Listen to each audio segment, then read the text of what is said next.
नमस्कार दोस्तों। 1 जुलाई 2022 से इनकम टैक्स एक्ट के अंतर्गत नया टीडीएस इंसर्ट किया गया है सेक्शन 194 आर के अंतर्गत। इसके लिए अब सीबीडीटी ने सर्कुलर जारी कर दिया है 12/2022, जिसके द्वारा के क्लैरिफिकेशन जारी की गई है। दोस्तों, नए सेक्शन के अंतर्गत जो व्यक्ति बेनिफिट या परक्विजिज प्रोवाइड करेगा रेजिडेंट को, उसे टीडीएस काटना है @ 10% ऑन वैल्यू और एग्रीगेट वैल्यू जो बेनिफिट या परक्विजिज की होगी इससे पहले के बेनिफिट या परक्विजिट प्रोवाइड किए जाएं। ये बेनिफिट या परक्विजिट्स मनी के फॉर्म में भी हो सकते हैं या फिर अदर देन मनी भी हो सकते हैं। तो जो व्यक्ति बिजनेस या प्रोफेशन कर रहा है वो यदि इसको करने के दौरान कोई बेनिफिट या परक्विजिट प्रोवाइड करेगा रेजिडेंट व्यक्ति को, तो उसे टीडीएस काटना है। दोस्तों, टीडीएस काटने की आवश्यकता नहीं होगी यदि वैल्यू या एग्रीगेट वैल्यू बेनिफिट और परक्विजिज की फाइनेंशियल ईयर में 20,000 रुपये से ज़्यादा नहीं होती है। इसके अलावा जो व्यक्ति इंडिविजुअल है या फिर हिंदू अनडिवाइडेड फैमिली है जिसकी के टोटल सेल, ग्रोस सीट या ग्रोस टर्नओवर बिजनेस से 1 करोड़ रुपये से ज़्यादा नहीं है, या फिर व्यक्ति प्रोफेशन कर रहा है और उसकी ग्रोस सीट 50 लाख रुपये से ज़्यादा नहीं है इमीडिएटली प्रोसीडिंग फाइनेंशियल ईयर में, तो उस केस में भी उसे बेनिफिट या परक्विजिज पे टीडीएस नहीं काटना है। दोस्तों, सीबीडीटी के द्वारा गाइडलाइन जारी की गई हैं ताकि जो डिफ़िकल्टी टैक्स पेयर को आएगी इस सेक्शन के अंतर्गत टीडीएस काटने के लिए उसे रिमूव किया जाए। तो सबसे पहली जो गाइडलाइंस इशू की गई है वो ये बताया गया है कि क्या ज़रूरी है कि जो व्यक्ति बेनिफिट या फिर परक्विजिज प्रोवाइड कर रहा है उसे ये जानना ज़रूरी है कि क्या जिस व्यक्ति को प्रोवाइड किया जा रहा है यानी कि रिसिपिएंट को, उसकी इनकम टैक्स एक्ट के अंतर्गत सेक्शन 20A सब क्लोज 4 के अंतर्गत ये इनकम टैक्सेबल है। यहाँ पे सीबीडीटी ने क्लैरिफाई किया है कि डिडक्टर को यहाँ पे चेक करने की आवश्यकता नहीं है कि जो बेनिफिट या परक्विजिट प्रोवाइड कर रहा है क्या वो रिसिपिएंट के हैंड में टैक्सेबल अंडर सेक्शन 28 सब close 4 of the income tax act. तो ये जो अमाउंट है वो सेक्शन 41 के अंतर्गत भी टैक्सेबल हो सकता है या फिर किसी और सेक्शन के अंतर्गत इनकम टैक्स एक्ट में। तो सेक्शन 194R सिर्फ ये कहता है कि यदि कोई व्यक्ति बेनिफिट या परक्विजिज प्रोवाइड करेगा रेजिडेंट को तो उस केस में टीडीएस 10% से काटना है। यहाँ पे कोई फर्दर रिक्वायरमेंट नहीं है ये चेक करने की कि क्या अमाउंट टैक्सेबल है रिसिपिएंट के हैंड में और किस सेक्शन के अंतर्गत ये टैक्सेबल है। यहाँ पे बताया गया है कि इनकम टैक्स एक्ट में सेक्शन 195 दिया गया है जो क्या बताता है कि नॉन रेजिडेंट का टीडीएस काटा जाता है, लेकिन इसे काटने से पहले डिडक्टर को ये इंश्योर करना होता है कि जो इनकम है वो चार्जेबल है रिसिपिएंट के हैंड में और रेट इन फोर्स क्या है। तो इस केस में जो डिडक्टर है उसे देखना होता है कि कहीं कोई टैक्स ट्रेटी तो नहीं है और रेट क्या है, लेकिन सेक्शन 194R के अंतर्गत ऐसी कोई रिक्वायरमेंट नहीं है। इसके अलावा ऑनरेबल सुप्रीम कोर्ट ने भी ये कहा था सेक्शन 194E के अंतर्गत कि जो रेट दिए गए हैं उस रेट से ही टीडीएस काटना है। इस प्रकार डिडक्टर को चेक नहीं करना है कि जो इनकम है वो रिसिपिएंट के हैंड में टैक्सेबल है या नहीं, या फिर टैक्सेबिलिटी के लिए रेट क्या होंगे, ऐसा चेक करने की आवश्यकता नहीं है। दोस्तों, दूसरे क्वेश्चन पे भी क्लैरिफिकेशन दी गई है कि क्या टीडीएस 194R के अंतर्गत तभी काटना है यदि इन काइंड या बेनिफिट या परक्विजिट प्रोवाइड किए जाएंगे। सीबीडीटी ने क्लैरिफाई किया है कि सेक्शन 194R के अंतर्गत टीडीएस काटना है भले ही बेनिफिट या परक्विजिट कैश में हो या फिर इन काइंड हो। इसके लिए 194R सेक्शन के अंतर्गत फर्स्ट प्रोविज़ो दी गई है जो कि यह कहती है कि यदि कोई बेनिफिट या परक्विजिट प्रोवाइड किया जाएगा जो कि होली इन काइंड है या फिर पार्टली इन कैश और पार्टली इन काइंड है, जहाँ पे कि कैश सफिशिएंट नहीं है टीडीएस को डिस्चार्ज करने के लिए, तो भी जो व्यक्ति ये बेनिफिट या परक्विजिट प्रोवाइड करेगा इसे इंश्योर करना है कि बेनिफिट या परक्विजिट देने से पहले जो टीडीएस है वो अमाउंट पूरा जो है वो पे कर दे इस बेनिफिट या परक्विजिट पे। इस प्रकार ये प्रोविज़न क्लियरली ये इंडिकेट करती है कि भले ही आप अमाउंट कैश में पे करें या फिर काइंड में पे करें या फिर पार्टली इन कैश या पार्टली इन काइंड हो, आपको टीडीएस काटना होगा सेक्शन 194R के अंतर्गत। यदि कोई बेनिफिट या परक्विजिट कैपिटल एसेट के रूप में प्रोवाइड किया जाता है तो क्या उसके ऊपर भी सेक्शन 194R के अंतर्गत टीडीएस काटा जाएगा। इसके लिए यहाँ पे क्लैरिफाई किया गया है सीबीडीटी के द्वारा कि यहाँ पे डिडक्टर को चेक करने की आवश्यकता नहीं है कि क्या रेसिपिएंट के हैंड में इनकम टैक्सेबल है और किस सेक्शन के अंतर्गत टैक्सेबल है। यहाँ पे कोर्ट के द्वारा भी बहुत सी जजमेंट दी गई हैं, जैसे कि यदि एसएससी ने कोई एग्रीमेंट एंटर किया है प्लॉट ऑफ लैंड को परचेज करने के लिए और अर्नेस्ट मनी दी थी, लेकिन बाद में लैंड का पोजीशन हैंडओवर नहीं किया जाता है और सेलर किसी थर्ड पार्टी को ये जो लैंड है वो सेल कर देता है, तो इस केस में एसएससी को जो अमाउंट पे किया गया है वो भी इनकम टैक्स एक्ट के अंतर्गत बिजनेस इनकम के तौर पे टैक्सेबल किया गया था कोर्ट के द्वारा। इसके अलावा यदि लोन लिया गया है बैंक से और बाद में प्रिंसिपल अमाउंट को वेव कर दिया जाता है सेटलमेंट स्कीम के अंतर्गत, तो उसे भी बेनिफिट और परक्विजिट मानते हुए टैक्सेबल किया गया है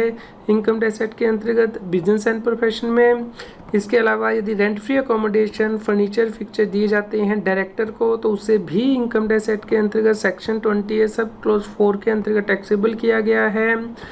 यदि कोई कार किसी एसएससी को दी गई है उसके सेवक के द्वारा, तो उस केस में भी ये रिसीट जो है वोकेशन से टैक्सेबल मानी गई है। इसी प्रकार यदि कोई व्यक्ति डायरेक्टर है कंपनी का और प्रमोटर के द्वारा शेयर अलॉट किए गए हैं, तो ये शेयर जो रिसीव किए गए हैं वो भी बेनिफिट और परक्विजिट्स माने गए हैं कंपनी के द्वारा जो डायरेक्टर को दिए गए हैं। इस प्रकार ये भी टैक्सेबल हैं। यदि कोई लैंड गिफ्ट में दी गई है एसएससी को, तो इसे भी वोकेशन माना गया है और ये भी इनकम टैक्स में टैक्सेबल है। इस प्रकार यहाँ पे जो कैपिटल एसेट डिस्कस किए गए हैं जैसे कि कार लैंड वो टैक्सेबल है, तो इस प्रकार यहाँ पे डिडक्टर को रिसिपिएंट के हैंड में ये टैक्सेबल है या नहीं है ये चेक नहीं करना है और इन सभी केसेस में बेनिफिट और परक्विजिट्स के ऊपर टीडीएस काटा जाएगा सेक्शन 194R के अंतर्गत। क्या sale discount cash discount rebate भी बेनिफिट एंड परक्विजिट्स हैं? दोस्तों सेल डिस्काउंट कैश डिस्काउंट या रिबेट कस्टमर को दिए जाते हैं रिटेल सेल प्राइस जो लिस्ट है उसमें से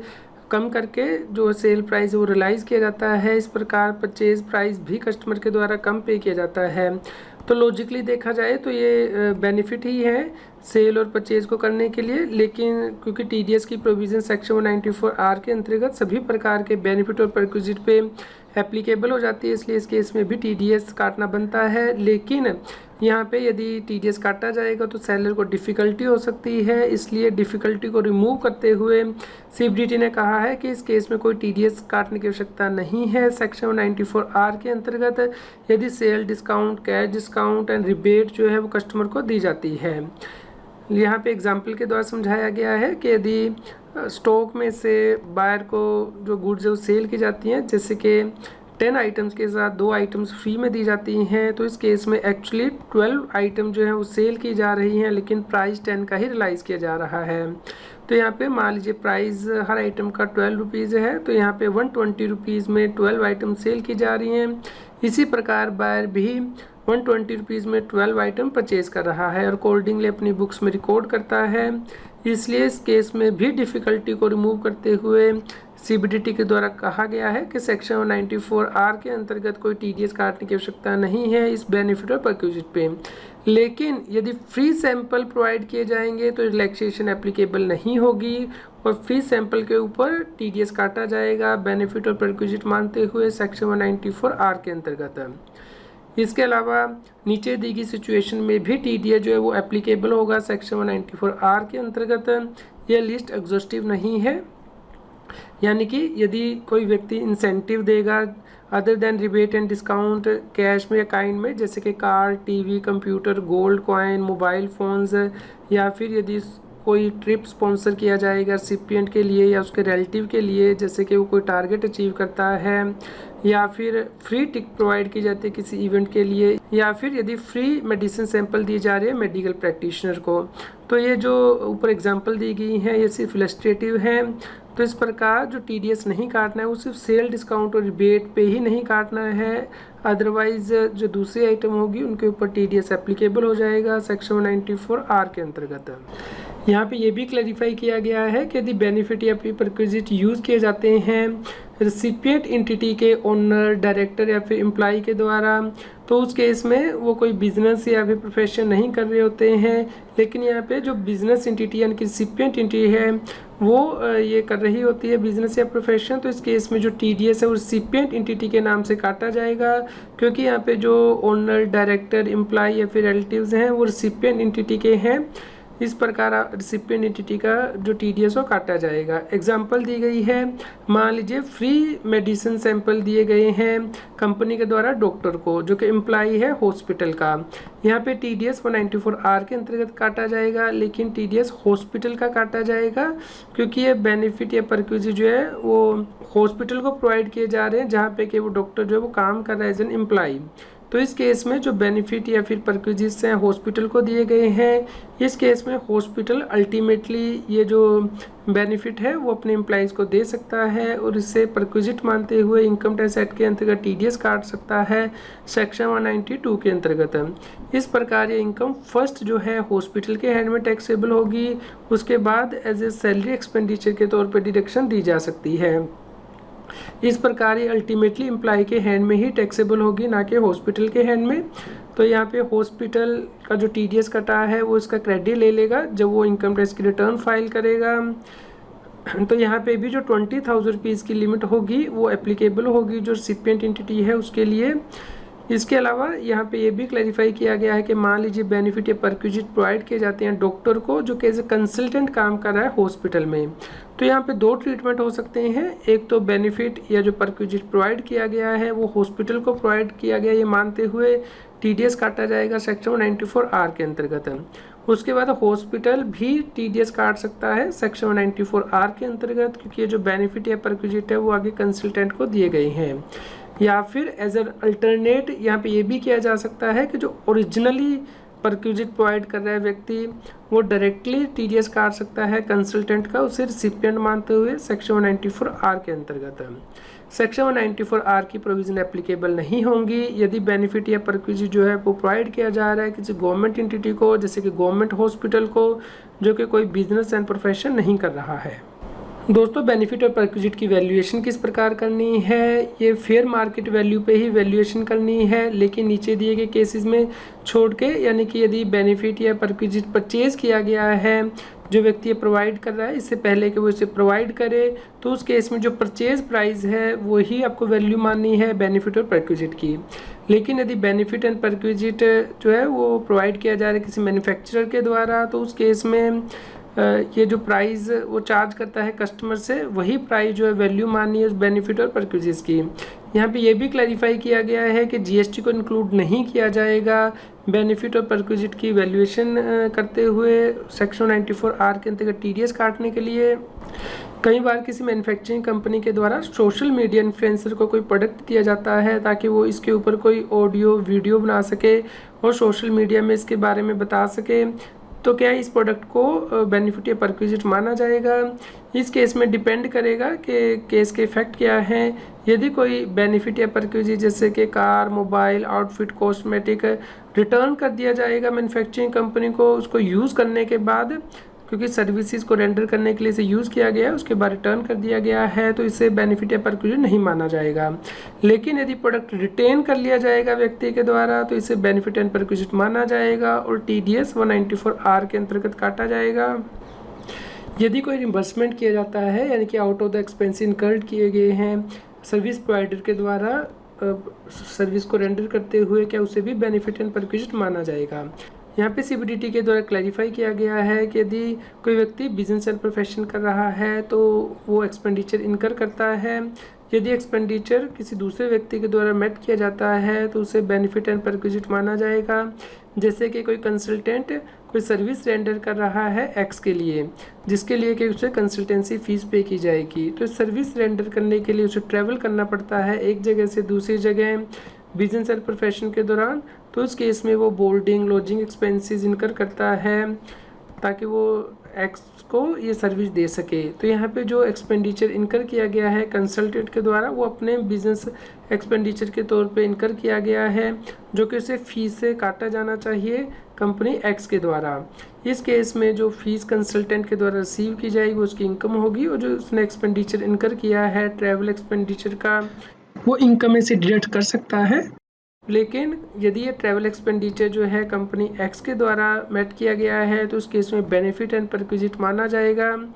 और इस केस में TDS 194R के अंतर्गत काटा जाएगा। लेकिन कई बार ऐसा होता है कि जो इनवॉइस है वो X के नाम से ली गई है और अकॉर्डिंगली कंसल्टेंट ने इसे पे किया था, लेकिन एक्स के द्वारा इसे रिम्बर्स कर दिया गया है। तो यहाँ पे हालांकि एक्सपेंसेस कंसल्टेंट ने पे किए थे, लेकिन ये एक्स के लिए थे, तो इस केस में जो है टीडीएस की प्रोविज़न सेक्शन 194R की एप्लीकेबल नहीं होंगी, इसे बेनिफिट एंड परक्यूजन नहीं माना जाएगा। लेकिन यदि इनवॉइस एक्स के नाम से नहीं है, लेकिन पेमेंट जो है वो की जा रही है एक्स के द्वारा डायरेक्टली या फिर रिम्बर्स की जा रही है कंसल्टेंट को, तो उस केस में उसे बेनिफिट एंड परक्यूजिट माना जाएगा और सेक्शन 194R के अंतर्गत टीडीएस काटा जाएगा। यदि कोई डीलर कॉन्फ्रेंस ऑर्गेनाइज की जा रही है ताकि डीलर को प्रोडक्ट के बारे में बताया जा सके कि इसे बेनिफिट या परक्यूजिट माना जाएगा। यदि कोई डीलर बिजनेस कॉन्फ्रेंस की जाती है तो इसे नॉर्मली बेनिफिट या परक्यूजिट नहीं माना जाएगा। तो नीचे दिए गए केस में इसे नहीं माना जाएगा, जहाँ पे कि प्राइम ऑब्जेक्ट जो है एजुकेट करना है डीलर को, कस्टमर को, जैसे कि कोई नया प्रोडक्ट लॉन्च किया गया है या फिर आपका प्रोडक्ट दूसरे प्रोडक्ट से कैसे बेटर है इसके बारे में डिस्कशन करनी है, या फिर ऑर्डर लेने हैं डीलर या कस्टमर से, या फिर सेल टेक्निक बतानी है डीलर को कस्टमर को, या फिर क्वेरीज जो हैं वो लेनी है डीलर और कस्टमर की, या फिर रिकन्सिलेशन करना है अकाउंट का डीलर या कस्टमर के साथ है। लेकिन ये जो कॉन्फ्रेंस है वो इंसेंटिव या बेनिफिट के नेचर की नहीं होनी चाहिए सिलेक्ट कस्टमर या फिर डीलर को जिन्होंने कि पर्टिकुलर टारगेट अचीव किया है, उस केस में इसे बेनिफिट और परक्यूजिट माना जाएगा। इसके अलावा नीचे दिए गए केस में भी बेनिफिट और परक्यूजिट माना जाएगा और टीडीएस कटेगा 194R के अंतर्गत। जैसे कि यदि कोई एक्सपेंस इनकर किया गया है लेजर ट्रिप के लिए जहाँ या फिर लेजर कंपोनेंट इन्वॉल्व है, भले ही डीलर या फिर बिजनेस कॉन्फ्रेंस है, या फिर एक्सपेंडिचर इनकर किया गया है फैमिली मेंबर्स के लिए जो कि व्यक्ति को अकम्पनी करते हैं डीलर बिजनेस कॉन्फ्रेंस में अटेंड करते हुए, या फिर पार्टिसिपेशन के लिए कोई एक्सपेंडिचर इनकर किया गया है बिजनेस कॉन्फ्रेंस के प्रायर स्टे और ओवर स्टे जो कॉन्फ्रेंस की है उससे पहले या उसके बाद आपको एक्सपेंसेस इनकर करेंगे, तो उसे बेनिफिट और परक्यूजिट माना जाएगा। सेक्शन 194R के अंतर्गत ये बताया गया है कि यदि बेनिफिट या परक्यूजिट इन काइंड में दिया गया है या पार्टली इन काइंड है और कैश सफिशिएंट नहीं है टीडीएस को मीट करने के लिए, तो जो व्यक्ति टीडीएस काटने के लिए लायबल है बेनिफिट और परक्यूजिट प्रोवाइड कर रहा है उसे इंश्योर करना है कि टीडीएस डिडक्ट करके जमा कर दिया गया गवर्नमेंट के पास इससे पहले कि बेनिफिट या परक्यूजिट प्रोवाइड किया जाए। तो ये किस प्रकार इंश्योर किया जाएगा, इसके लिए सीबीडीटी ने क्लैरिफाई किया है कि इनकम टैक्स एक्ट के अंतर्गत ये रिक्वायरमेंट है कि जो व्यक्ति बेनिफिट या परक्यूजिट प्रोवाइड कर रहा है उसे इंश्योर करना है कि टीडीएस रिसिपिएंट ने पे कर दिया है। इस केस में रिसिपिएंट जो है एडवांस टैक्स पे कर सकता है और डिडक्टर डिक्लेरेशन ले सकता है एडवांस टैक्स जो पे किया गया उसके चालान की कॉपी के साथ है। इस प्रकार वो ये इंश्योर कर सकता है कि टीडीएस पे कर दिया गया है, और जब वो टीडीएस रिटर्न फाइल करेगा डिडक्टर उसमें चालान नंबर भी रिपोर्ट करेगा। इसलिए 26 KU में इस प्रकार की रिपोर्टिंग प्रोविज़न डाली गई है टीडीएस की रिटर्न में। या फिर एक अल्टरनेट ऑप्शन ये भी है कि जो बेनिफिट प्रोवाइड कर रहा है वही इसका टीडीएस काट के गवर्नमेंट को पे कर दे, लेकिन यहाँ पे ध्यान रखना है कि जो टीडीएस यहाँ पे काटा जा रहा है उसे भी बेनिफिट माना जाएगा सेक्शन 194R के अंतर्गत, और इसकी रिपोर्टिंग 26 KU में की जाएगी। सेक्शन 194R फॉर जुलाई 2022 से इफेक्टिव है, लेकिन 194R में जो सेकंड प्रोविज़न दी गई है वो ये कहती है कि यदि बेनिफिट या परक्यूजिट की एग्रीगेट वैल्यू 50,000 रुपीज़ तक है ड्यूरिंग द फाइनेंशियल ईयर, तो उस केस में टीडीएस काटने की आवश्यकता नहीं है। तो फाइनेंशियल ईयर 22-23 के लिए 20,000 की लिमिट कैसे देखी जाएगी, यहाँ पे सीबीडीटी के द्वारा क्लैरिफाई किया गया है कि 20,000 की लिमिट फाइनेंशियल ईयर वाइज देखी जाएगी, यानी कि 1 अप्रैल 2022 से लिमिट देखी जाएगी। यदि वैल्यू या एग्रीगेट वैल्यू ऑलरेडी एक्सीड हो चुकी है 20,000 रुपीज़ से 30 जून 2022 तक, तो उस केस में 1 जुलाई 2022 के बाद कोई भी बेनिफिट या परक्यूजिट प्रोवाइड किया जाएगा टीडीएस की प्रोविजन एप्लीकेबल होंगी। लेकिन यदि 30 जून 2022 तक कोई बेनिफिट या परक्यूजिट प्रोवाइड किया गया है तो सेक्शन 194R एप्लीकेबल नहीं होगा। दोस्तों, आप इस सर्कुलर को डाउनलोड कर सकते हैं, इसका लिंक इस न्यूज़ की वीडियो डिस्क्रिप्शन में भी दिया गया है। उम्मीद करते हैं आपके लिए यह न्यूज़ यूज़फुल रही होगी। कृपया लाइक कीजिए और शेयर कीजिए ताकि सभी लोगों तक ये जानकारी पहुंच पाए और वो इनकम टैक्स की कंप्लायंस कर पाएँ। रेगुलर जीएसटी और टैक्स अपडेट के लिए इस चैनल को सब्सक्राइब करें। आप हमें Telegram app CA Satbir Singh टैक्सील पर ज्वाइन कर सकते हैं ताकि आप जीएसटी और इनकम टैक्स के रेगुलर अपडेट अपने मोबाइल पर ही प्राप्त कर सकें। यदि आप इस चैनल को सपोर्ट करना चाहते हैं या फिर आपकी कोई इनकम टैक्स और जीएसटी की क्वेरी है तो आप सुपर थैंक्स बटन को यूज़ करके वो पूछ सकते हैं ताकि हम जल्द से जल्द आपकी क्वेरी का जवाब दे पाएँ।